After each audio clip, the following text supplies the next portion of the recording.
Hello बच्चों, कैसे हो आप लोग। मैं उम्मीद करता हूं आप सभी अच्छे होंगे।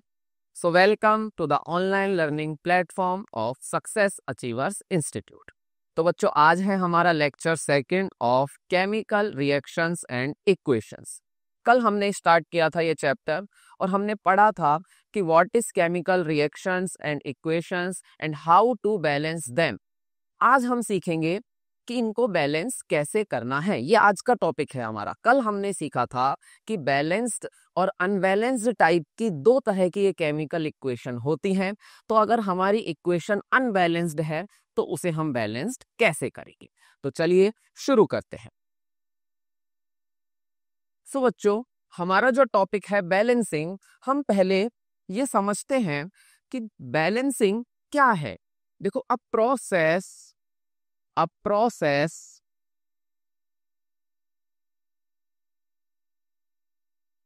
which change a unbalanced chemical equation to the balanced chemical equation। Okay बच्चों, तो वो प्रोसेस जिसमें हम अनबैलेंस्ड केमिकल इक्वेशन को बैलेंस्ड केमिकल इक्वेशन में चेंज करेंगे, उस प्रोसेस को क्या बोलेंगे हम? इज कॉल्ड बैलेंसिंग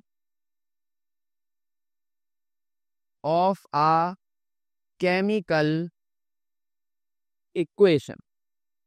ठीक है बच्चों, तो जैसे अगर हम एग्जाम्पल लेते हैं, आज हम कोई डिफरेंट एग्जाम्पल लेते हैं। जैसे हमने लिया H2 plus Cl2 gives HCl, means hydrogen gas reacts with chlorine gas. हम यहाँ पर रिप्रेजेंट भी कर सकते हैं, hydrogen gas reacts with chlorine gas to form HCl gas. Hydrochloric acid भी हम इसे बोलते हैं, लेकिन अब ये गैसियस फॉर्म में है।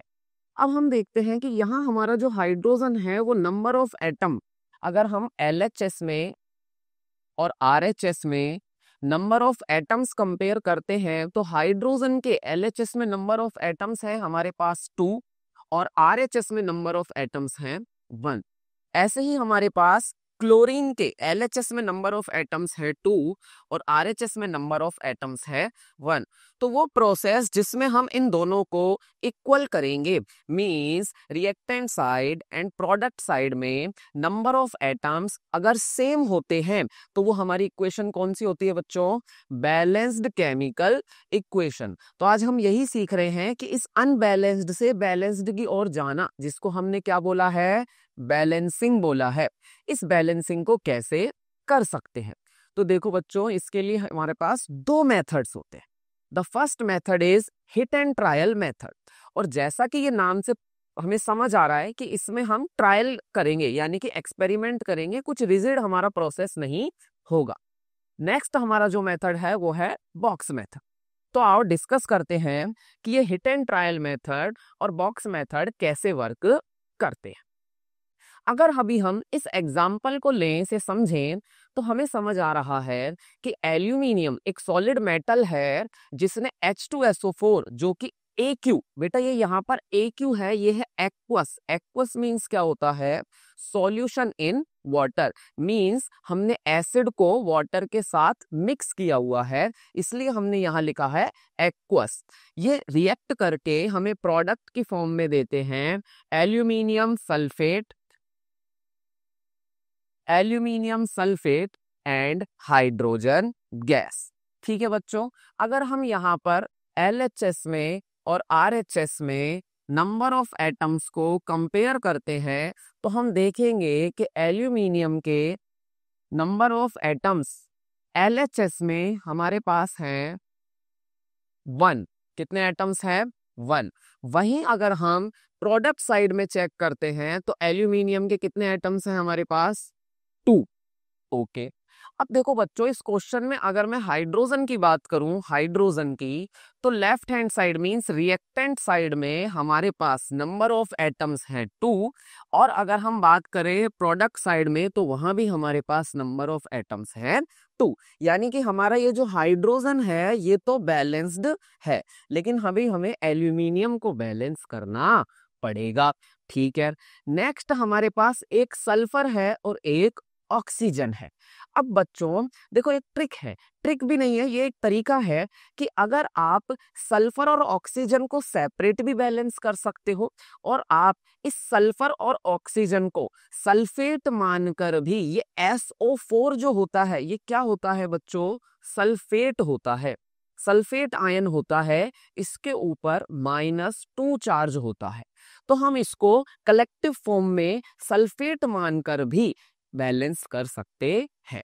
अच्छा, जैसे अगर हम सल्फर मानकर करते हैं तो हम क्या बोलेंगे कि हमारे रिएक्टेंट साइड में number of sulphur atoms is 1 and product side में नंबर ऑफ सल्फर एटम्स, अगर मान लो अभी हमें ऐसे लिख रहा है ये Al2SO4 होल थ्राइस, इस बात का क्या मतलब हुआ कि हमारे पास इसमें एल्यूमिनियम तो कितने हुए 2, एल्यूमिनियम तो कितने हुए बेटा 2, और अगर कहीं भी इस तरह ब्रैकेट के बाहर कोई नंबर लग रहा हो तो हम इस नंबर को अंदर वाले नंबर्स के साथ क्या कर देंगे, मल्टीप्लाई कर देंगे। तो अगर हम यहाँ पर बात करें सल्फर, तो सल्फर को, अगर सल्फर का क्या नंबर है यहाँ पर 1 नंबर है। अगर हम देखें कि हमारे पास जो सल्फर है वो कितने एटम्स हैं, सल्फर के 1 एटम्स है, लेकिन अगर हम ऑक्सीजन की बात करें तो ऑक्सीजन के कितने एटम्स हैं 4, तो सल्फर के एटम्स हुए हमारे पास 1 × 3 = 3 and number of oxygen atoms is 4 × 3 = 12। यानी कि एल्यूमिनियम सल्फेट, इसका नेम क्या है बच्चों, एल्यूमिनियम सल्फेट। यहाँ एल्यूमिनियम सल्फेट में हमारे पास number of sulphur atoms reactant side में 1 थे और प्रोडक्ट साइड में हमारे पास सल्फर के एटम्स आ गए 3। अगर हम ऑक्सीजन की बात करें तो देखो यहाँ ऑक्सीजन के नंबर ऑफ एटम्स है 4, और अगर हम यहाँ प्रोडक्ट साइड में चेक करेंगे तो नंबर ऑफ एटम्स हमारे पास हो जाएंगे 12। क्या ये बात ठीक है बच्चों? अच्छा, अगर इसको हम as a collectively sulphate ion मानकर चलते हैं, क्या मानकर चलते हैं, सल्फेट आयन, तो हम देखते हैं कि यहाँ ये SO4 एक ही बार है, यानी कि H2SO4। देखो इसके बाहर कोई ब्रैकेट तो लग नहीं रहा, कोई नंबर तो लग नहीं रहा, तो यानी कि ये जो सल्फेट यूनिट है ये कितने टाइम्स है लेफ्ट हैंड साइड, यानी कि रिएक्टेंट साइड में 1 टाइम्स। लेकिन अगर हम प्रोडक्ट साइड में देखें तो सल्फेट के बाहर होल थ्राइस लग रहा है, यानी कि सल्फेट कितने टाइम्स है, 3 टाइम्स है। अब अगर हमें इसे बैलेंस करना है तो हम हिट एंड ट्रायल करेंगे, यानी कि हम एक नंबर लगाकर चेक करेंगे कि क्या उस नंबर से हम इस रिएक्शन को बैलेंस कर सकते हैं या नहीं। अब ये बात हमें याद रखनी है कि नंबर हम कभी भी इनके मॉलिक्यूलर फॉर्मूला में ऐड नहीं करेंगे। मींस अगर मुझे इसको बैलेंस करना है तो मैं ऐसे नहीं बोल सकता कि मेरे पास अगर मान लो मैं यहाँ पर कह रहा हूं कि सल्फर के नंबर ऑफ एटम्स है 3, अगर मैं इन्हें बनाना चाहता हूं 6, क्या बनाना चाहता हूं 6 बनाना चाहता हूं, तो मैं ऐसे यहाँ पर 2 नहीं यूज कर सकता हूं। हम इनका मॉलिक्यूलर फॉर्मूला चेंज नहीं कर सकते, क्योंकि बच्चों अगर हम ऐसे लिख रहे हैं SO2 और SO3, तो यहाँ पर दोनों ही कंपाउंड्स में ऑक्सीजन एटम्स के नंबर डिफरेंट होने से हमारा सब्सटेंस भी डिफरेंट हो जाता है, तो हम इनके मॉलिक्यूलर फॉर्मूला में कुछ भी छेड़छाड़ नहीं कर सकते। तो फिर हम क्या कर सकते हैं, हम केवल इनके स्टाइक्योमेट्रिक कोफिशिएंट्स बदल सकते हैं। और स्टाइक्योमेट्रिक कोफिशिएंट क्या होते हैं, जैसे कि यहाँ पर अगर मैं रिएक्शन लिखता हूँ N2 + H2 gives 2NH3 और 3H2, तो यहाँ N2 का स्टोइकियोमेट्रिक कोफिशिएंट हुआ 1, H2 का स्टोइकियोमेट्रिक कोफिशिएंट हुआ 3 और NH3 का स्टोइकियोमेट्रिक कोफिशिएंट हुआ हमारे पास 2। तो हम केवल बाहर ये जो नंबर है इनको ऐड कर सकते हैं मॉलिक्यूलर फॉर्मूला में। कोई भी नंबर हमें चेंज करने की रिक्वायरमेंट नहीं है, ना ही हम ऐसा कर सकते हैं। तो बच्चों देखो, अगर हम बात करें कि इस रिएक्शन को अभी हमें बैलेंस करना है, तो बैलेंस करने के लिए अब हम नंबर्स को हिट करेंगे। अगर वो फिट बैठे तो ठीक है, नहीं यानी कि ट्रायल करेंगे। अगर वो फिट बैठते हैं तो ओके, नहीं तो हम नेक्स्ट नंबर के साथ इसको ट्राई करेंगे। अब यदि हम यहाँ देखें कि हमारे पास जो एल्यूमिनियम है, मैं इस रिएक्शन को यहाँ भी लिख देता हूँ, aluminium plus H2SO4 gives Al2SO4 whole thrice plus H2। अब मुझे यहाँ दिख रहा है कि यहाँ रिएक्टेंट साइड में एल्यूमिनियम जो है वो सिंगल है और प्रोडक्ट साइड में एल्यूमिनियम जो है वो 2 है। तो मैं क्या कर सकता हूँ कि रिएक्टेंट साइड में एल्यूमिनियम के आगे 2 नंबर ऐड कर सकता हूँ, यानी कि यहाँ 2 नंबर लगा सकता हूँ। अब मैं देखूं तो लेफ्ट साइड में भी यानी रिएक्टेंट साइड में भी हमारे एल्यूमिनियम हो चुके हैं 2 और राइट हैंड साइड में तो ऑलरेडी कितने थे 2। क्या ये बात ठीक है बच्चों? आपको समझ आया यहाँ तक? आई होप आपको समझ आया हो, बहुत इजी सी बात। अब हम देखते हैं हाइड्रोजन को। नेक्स्ट एलिमेंट हमारा क्या है? हाइड्रोजन। तो बच्चों हम देखें कि हाइड्रोजन लेफ्ट हैंड साइड में ऑलरेडी बैलेंस्ड है, लेफ्ट हैंड और राइट हैंड साइड में। क्यों? क्योंकि number of atoms in reactant side and number of atoms in product side are already equal. तो नेक्स्ट एलिमेंट हमारे पास क्या आता है? सल्फर। क्या आता है बच्चों? सल्फर। अब यदि हम यहाँ से देखें कि सल्फर कितने हैं यहाँ पर प्रोडक्ट साइड में, 3 सल्फर हैं, तो हम इधर क्या ऐड कर देंगे? 3 ऐड कर देंगे। क्या ऐड कर देंगे बच्चों? 3 ऐड कर देंगे। अगर हमने यहाँ 3 ऐड किया तो बताओ हाइड्रोजन, जो 2 हाइड्रोजन थे वो 3 से मल्टीप्लाई होके अब कितने हो गए? 6 हो गए। और अगर यहाँ 3 से मल्टीप्लाई होके 6 हाइड्रोजन हो गए तो हमें यहाँ भी किससे मल्टीप्लाई करना होगा? 3 से। तो यहाँ भी हम हाइड्रोजन के आगे क्या ऐड कर देंगे? 3 ऐड कर देंगे। क्या ये बात ठीक है? अब नेक्स्ट अगर हम एलिमेंट देखें तो वो है ऑक्सीजन। क्या है बच्चों? ऑक्सीजन। आपको यहाँ तक समझ आया ना? देखो कंफ्यूजन है तो मैं एक बार रिपीट करता हूँ। रिएक्शन हमारी थी कि aluminium plus H2SO4 gives aluminium sulphate plus hydrogen gas. अब हम बोल रहे हैं कि हमारे पास यहाँ जो ये एल्यूमिनियम है वो रिएक्टेंट साइड में सिंगल है और प्रोडक्ट साइड में डबल है। तो हमने इसको इक्वल करने के लिए यहाँ एक नंबर लगा दिया 2। तो लेफ्ट हैंड साइड में भी हमारे एल्यूमिनियम कितने हो गए? 2। नेक्स्ट हमारे पास हाइड्रोजन जो कि ऑलरेडी बैलेंस है। अगर हम बात करें सल्फर की, तो सल्फर रिएक्टेंट साइड में है 3 एटम्स एंड प्रोडक्ट साइड में है, सॉरी रिएक्टेंट साइड में है single atom and product side में है 3 एटम्स। तो हम क्या करेंगे? रिएक्टेंट साइड में भी कितने सल्फर कर देंगे? 3 सल्फर कर देंगे। अब क्योंकि सल्फर 3 होने की वजह से यहाँ जो हाइड्रोजन के आगे 3 लगा, इससे हाइड्रोजन कितने हो गए? तो सिंपल वे है, इस नंबर को, स्टोइकियोमेट्रिक कोफिशिएंट को मॉलिक्यूलर फॉर्मूला वाले नंबर से मल्टीप्लाई कर देंगे। तो ये 3 × 2 कितना हो जाएगा? 6। अब यदि हमारे पास हाइड्रोजन हो गए हैं 6, कितने हो गए बच्चों? 6। तो हम प्रोडक्ट साइड में भी 6 हाइड्रोजन बनाने के लिए किससे मल्टीप्लाई करना पड़ेगा? 3 से। तो यहाँ हमने हाइड्रोजन के आगे H2 के आगे स्टोइकियोमेट्रिक कोफिशिएंट लगाया 3। अब अगर हम नेक्स्ट अपना एलिमेंट लेते हैं जो कि है ऑक्सीजन, तो देखो यहाँ से अपने पास एल्यूमिनियम बैलेंस्ड हो चुकी है, हाइड्रोजन बैलेंस्ड हो चुकी है, और क्योंकि सल्फर के आगे भी 3 लग चुका है तो सल्फर भी बैलेंस्ड हो चुकी है।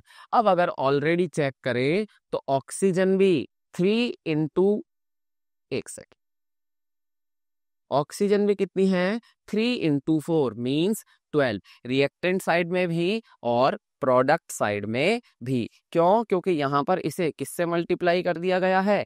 3 से। तो अब ये जो स्टोइकियोमेट्रिक कोफिशिएंट निकल के आए, यानी कि ये हमारी जो रिएक्शन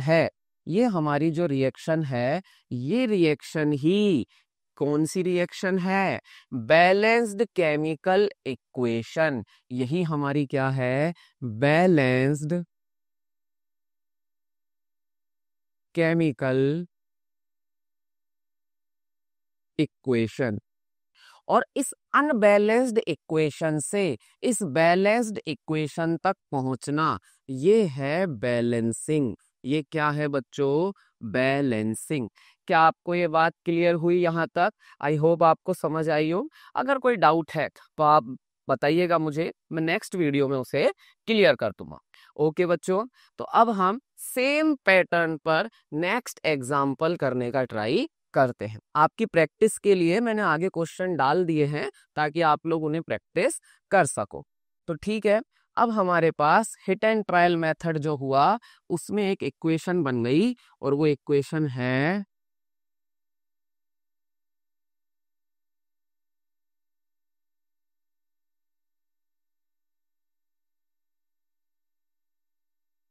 अब हमें देखो हिट एंड ट्रायल मेथड में इतना लिखने की रिक्वायरमेंट नहीं होती। ये सारी कैलकुलेशन हम अपने माइंड में करेंगे इमेजिनरी वे में। जैसे कि हमने यहाँ से अब देखा कि भैया 2 हाइड्रोजन है, इधर भी 2 हाइड्रोजन है, इधर 2 एल्यूमिनियम्स है, इधर सिंगल एल्यूमिनियम है, तो हम यहाँ क्या लगा देंगे? 2 ऐड कर देंगे। ये डायरेक्ट पेपर में भी हमें ऐसा ही करना होता है। ठीक है, अगर हम देखें कि हमारे पास सल्फर कितने हैं, सल्फर कितने हैं, तो सल्फर राइट साइड 3 है, तो लेफ्ट साइड भी 3 बनाने के लिए हमने नंबर ऐड कर दिया 3। तो हमने चेक किया कि हाइड्रोजन कितने हो गए? 6। तो इधर भी हाइड्रोजन कितने बना दिए जाएंगे? 6। और अब ऑक्सीजन भी ऑलरेडी बैलेंस्ड हो चुकी है, तो इस अकॉर्डिंग हमारी जो बैलेंस्ड केमिकल इक्वेशन आई वो आई 2 aluminium plus 3 moles of H2SO4, 3 moles of H2SO4 gives aluminium sulfate plus 3 moles of hydrogen gas। Okay बच्चों, सिंपल है ये बात, बस इतना ही हमें करना होता है। अब इसी पैटर्न पर अगर हम इस इक्वेशन को देखें, अच्छा एक सेकेंड, सॉरी मैं आप लोगों को बताना भूल गया, हमारा एक सेकंड मेथड इसमें हम कह रहे थे कि अगर हम इस इक्वेशन को एज अ सल्फेट काउंट करें, कैसे काउंट करें? ऑक्सीजन और सल्फर की बजाय सल्फेट काउंट करें, तो बताओ सबसे पहले बैलेंस किया था हमने aluminium plus H2SO4 gives aluminium sulfate plus hydrogen gas. अगर हम यहां से देखें कि हमारा ये जो एल्यूमिनियम सल्फेट है, इसमें कितने सल्फेट दिखाई दे रहे हैं?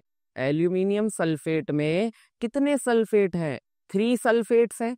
तो ऐसे ही यहां हम डायरेक्ट क्या लिख सकते हैं? 3 लिख सकते हैं। अब ये दो तरह की बात हो गई कि या तो हम इसको सल्फर और ऑक्सीजन के वे में कर सकते हैं, या हम इसे कंबाइंड फॉर्म में सल्फेट भी मानकर कर सकते हैं। आंसर हमारा सेम ही आना है।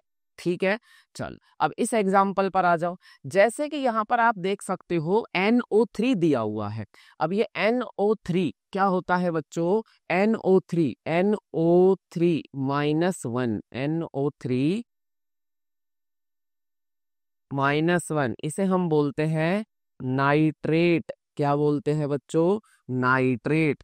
तो ये जो नाइट्रेट है इसको हम कलेक्टिव फॉर्म में भी मान सकते हैं एज अ सल्फेट, और नाइट्रोजन एंड ऑक्सीजन को सेपरेटली भी सॉल्व कर सकते हैं। चलो स्टार्ट करते हैं। देखो यहां से हमें दिखाई दे रहा है कि हमारे पास नाइट्रेट कितने हैं? नाइट्रेट 1 है, जबकि प्रोडक्ट साइड में नाइट्रेट कितने हैं बच्चों? 2 है। तो मैं यहाँ सिंपली नाइट्रेट के लिए कितना लगा दूंगा?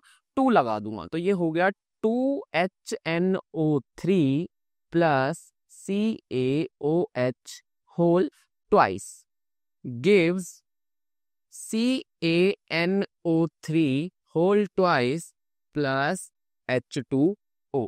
अब बताओ नाइट्रेट बैलेंस हो गए क्या? बताओ बताओ बताओ बच्चों, नाइट्रेट बैलेंस हो गए क्या? इसके अकॉर्डिंग यहाँ पर 2NO3, यानी कि अगर 2HNO3 लिखा हुआ है तो बताओ इसका मीनिंग क्या ये नहीं हुआ क्या कि हमारे पास 2HNO3 यूनिट्स हैं, एक यूनिट में एक नाइट्रेट, 2 यूनिट्स में 2 नाइट्रेट। ऐसे ही यहां भी नाइट्रेट कितने हो गए हैं? 2। ओके, नेक्स्ट एलिमेंट देखते हैं अब हम। नेक्स्ट हमने लिया हाइड्रोजन। नेक्स्ट हमने क्या लिया? हाइड्रोजन। तो बच्चों देखो यहाँ 2 हाइड्रोजन प्लस 2 हाइड्रोजन, टोटल कितने हाइड्रोजन हुए? 4 हाइड्रोजन हुए। जबकि प्रोडक्ट साइड में कितने हाइड्रोजन है? 2। अब बताओ यदि 2 को 4 में चेंज करना है तो किस नंबर से मल्टीप्लाई करूं? x की वैल्यू क्या आनी चाहिए? x की वैल्यू 2 आनी चाहिए। तो यहां पर हमने इसको क्या लिख दिया? 2H2O। अब देखो क्या यहाँ पर हाइड्रोजन भी बैलेंस्ड हो गए हैं, ऑक्सीजन भी बैलेंस्ड हो गए हैं? चेक करो, देखो ऑक्सीजन कितने हैं? 2, और यहाँ भी ऑक्सीजन कितने हैं? 2।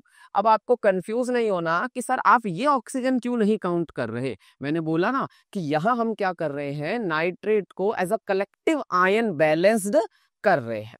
क्या ये बात ठीक है? तो hit and trial method I hope आपको समझ आया हो। सबसे इजी भी तरीका यही होता है और सबसे शॉर्ट वे भी है।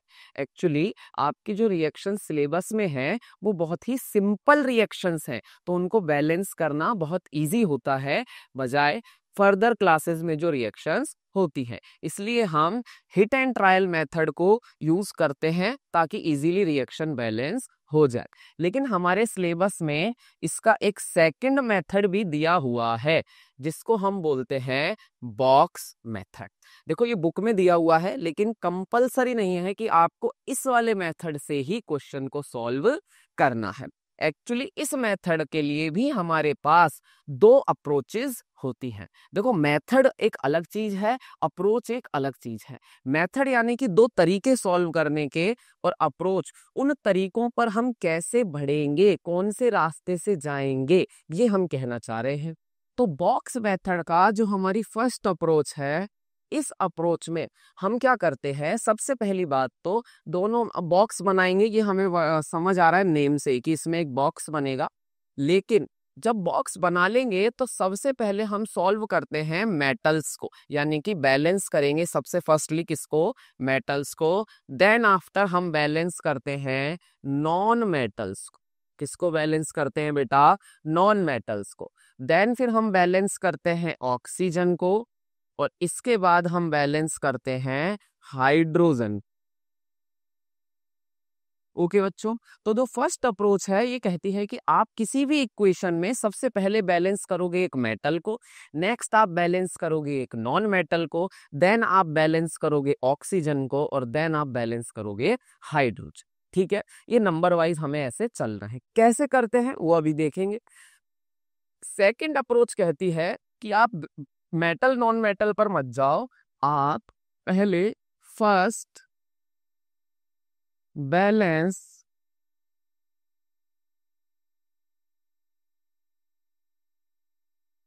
those element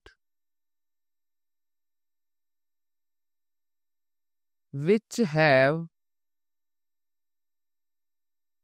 maximum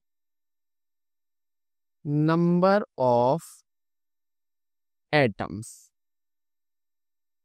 ठीक है क्या ये बात?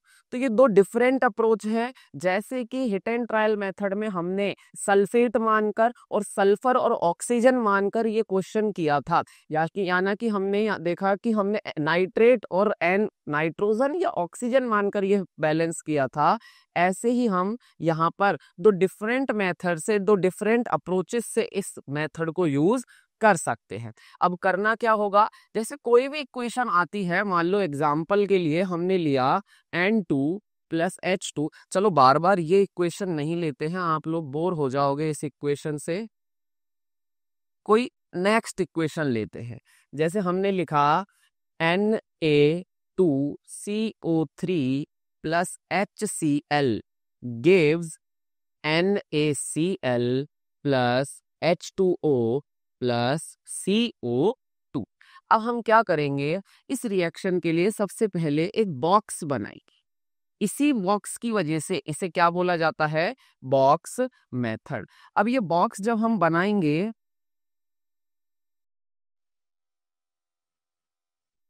तो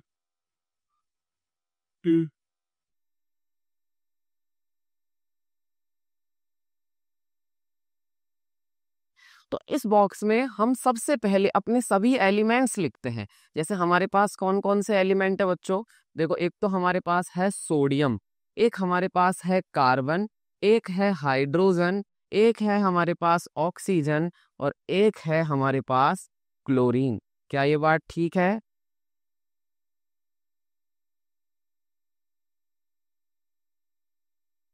एक हमारी LHS साइड होगी और नेक्स्ट हमारी RHS साइड होगी। अब हम यहाँ पर जो इनके नंबर्स हैं, जितने एटम्स अवेलेबल हैं वो रिप्रेजेंट कर देते हैं। जैसे सोडियम LHS में 2 है एंड RHS में 1 है। कार्बन LHS में 1 है एंड RHS में भी 1 है।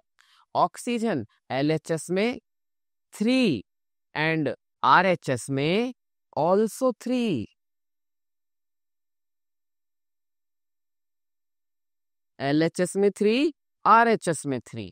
ओके, अगर हम बात करें हाइड्रोजन की, LHS में 1, RHS में 2, LHS में 1 और RHS में 2 एंड क्लोरीन LHS में 1 एंड ऑल्सो RHS में भी 1। तो यहाँ हमें दिखाई दे रहा है कि एक तो हमें सोडियम को बैलेंस करना है और एक हमें हाइड्रोजन को बैलेंस करना है।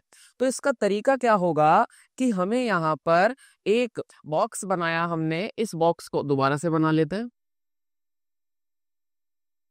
Sodium, hydrogen, chlorine, oxygen, carbon,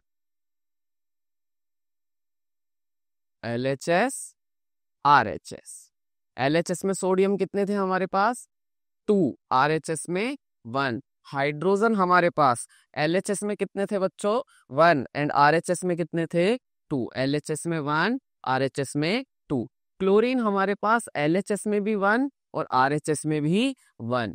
oxygen LHS में 3 एंड RHS में 3। बेटा ये LHS RHS क्या है? Left hand side is reactant side and right hand side is product side. Okay, तो कार्बन हमारे पास, कार्बन दोनों साइड कितने कितने थे? अब नेक्स्ट स्टेप में हम क्या करेंगे, कोई से भी अप्रोच आप फॉलो कर सकते हो। अप्रोच फॉलो करने का कोई रिजिड रूल आपके साथ नहीं है, जो आपको अच्छा लगे। जैसे मैं अभी यहाँ पर मेटल वाली अगर मैं अप्रोच फॉलो करता हूँ तो हम इस बॉक्स को दोबारा बनाएंगे, एज इट इज सभी एलिमेंट्स को लिखेंगे, लेकिन हम देखेंगे कि सोडियम को यहाँ 1 को 2 के इक्वल करना है तो हम क्या करेंगे, इसको 2 से मल्टीप्लाई करेंगे। नेक्स्ट टाइम ये टेबल फिर से बनेगी, यहाँ हमारा आएगा LHS, यहाँ हमारा आएगा RHS, ये हमारा sodium, hydrogen, chlorine, oxygen and carbon. तो बताओ सोडियम कितना था? 2। RHS में 2 से मल्टीप्लाई किया तो हो गया 2। अब हाइड्रोजन एज इट इज रहेगा, हाइड्रोजन एज इट इज रहेगा। इस वाले टेबल में हम हाइड्रोजन को बैलेंस करेंगे, यानी कि सिंपल है। वहां भी हमने ऐसा ही किया था, लेकिन कोई टेबल नहीं बनाई थी हिट एंड ट्रायल मेथड में।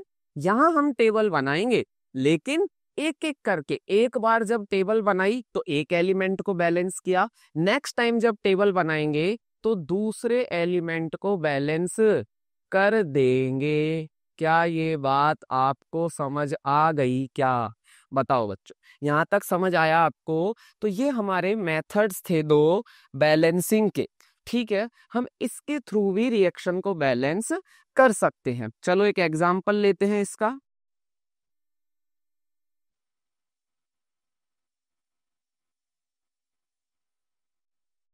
जैसे कि हमारे सामने ये एग्जाम्पल है आयरन। ये क्या है बच्चों? आयरन जो है वो वाटर, एक्चुअली ये गैसियस स्टेट में होता है, स्टीम होती है।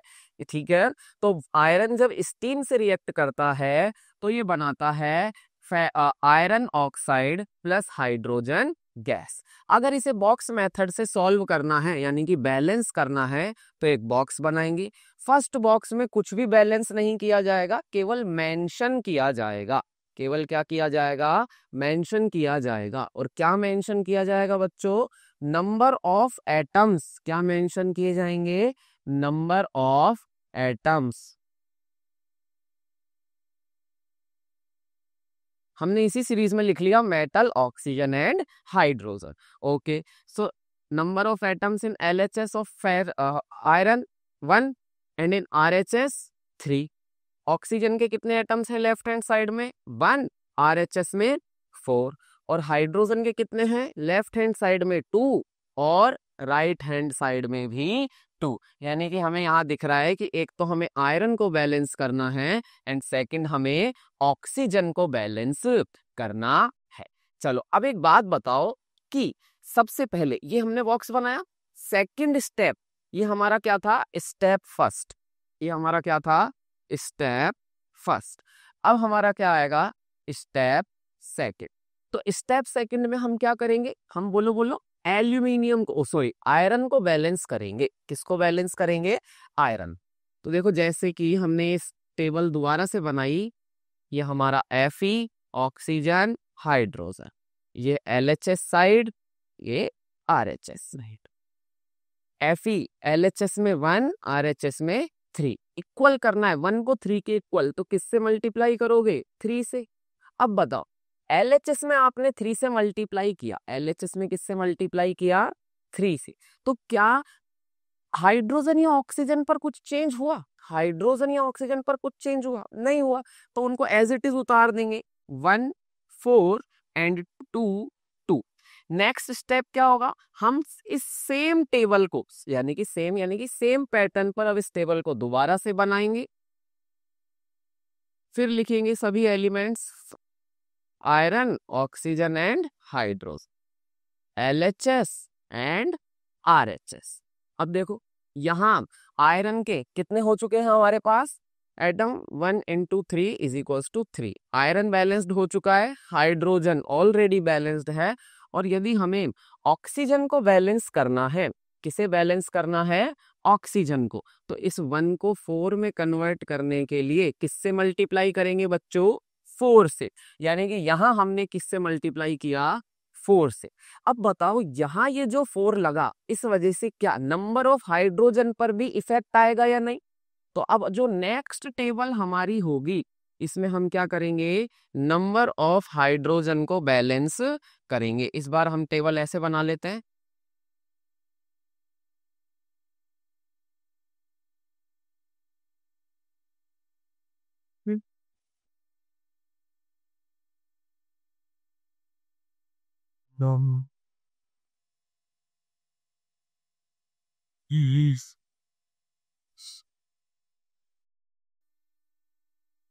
यहां बना देता।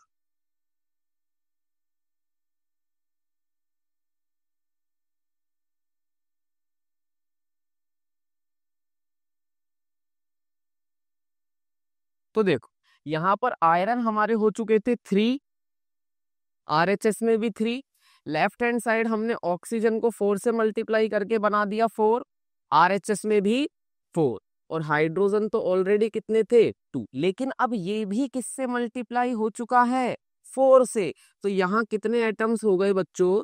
8 एटम्स हो गए। और अगर यहाँ 8 हो गए तो इस 2 को 8 में चेंज करने के लिए क्या करेंगे? इस 2 को भी 4 से मल्टीप्लाई करेंगे, मींस यहां भी हम क्या लगा देंगे? 4। तो ऐसे बॉक्स बना बना के एक एक एलिमेंट को बैलेंस करना, क्या बोलते हैं इसे? बॉक्स मेथड, जिसकी हमारे पास 2 अप्रोचेज हो सकती है। फर्स्ट अप्रोच में हम पहले मेटल को बैलेंस करते हैं, नेक्स्ट नॉन मेटल को, नेक्स्ट ऑक्सीजन को, देन हाइड्रोजन को। सेकंड अप्रोच में हम उस एटम से स्टार्ट करते हैं जिसके पास सबसे ज्यादा नंबर ऑफ एटम्स होते हैं, हम सबसे पहले उसे बैलेंस करेंगे, और सबसे लीस्ट नंबर ऑफ एटम वाले एलिमेंट को सबसे लास्ट में बैलेंस करेंगे। समझ आया यहाँ तक? समझ आया क्या? पक्का समझ आया ना? चलो, तो अगर आप लोगों को समझ आ गया है तो ये आज आपके लिए क्या है बच्चों? होमवर्क है। आपको इन क्वेश्चंस पर करनी है प्रैक्टिस, ताकि आपको पता चल सके कि आपको इन मेथड्स में, इस बैलेंसिंग में कोई प्रॉब्लम तो नहीं। आज आप बैलेंसिंग करके देखेंगे, अगर आपको डाउट आता है तो आप मुझे कमेंट करेंगे और फिर मैं आपको इनका सॉल्यूशन बताऊंगा, या दोबारा से हम इस टॉपिक को एक बार समझेंगे। ओके बच्चों, आई होप आपने क्लास को एंजॉय किया हो। Thank you so much guys, bye bye.